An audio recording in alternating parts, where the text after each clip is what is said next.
عزیزان من، جناب زینب کبریٰ سلام اللہ علیہا، وہ شخصیت جس کے حوالے سے ہم نے جو لکھا سو لکھا، ہم نے جو پڑھا سو پڑھا۔ فادر کرسٹوفر جو کہ ایک کرسچن فادر ہیں جن کا تعلق ساؤتھ افریقہ سے ہے، وہ ایک کتاب لکھتے ہیں جناب زینب کبریٰ کے حوالے سے، ہاف آف مائی ہارٹ، میرا آدھا دل۔ اور فادر کرسٹوفر نے 2 کتابیں لکھی ہیں، ایک جناب زہرا پر اور دوسری جناب زینب کبریٰ پر، اور اس کو ٹائٹل دیتے ہیں ہاف آف مائی ہارٹ۔ اور اس میں وہ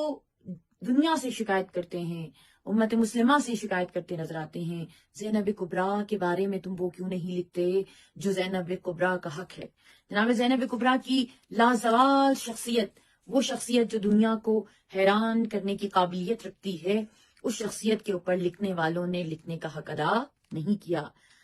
وہ زینب کبریٰ جو فرعون وقت کے دربار میں جاتی ہے اور یزید کے دربار میں ایسے خطبے دیتی ہے کہ اس کو اگر میں مختصر انداز میں شعر کی کیفیت میں بیان کروں تو شاید حق ادا ہو سکے کہ ہر لفظ ان کا حجت، ہر حرف مثل تیغ، ہر لفظ ان کا حجت، ہر حرف مثل تیغ۔ زینب نے خطبہ دے کے زمانہ بدل دیا، زینب نے خطبہ دے کے زمانہ بدل دیا، اور واقعاً زینب نے زمانہ بدل دیا۔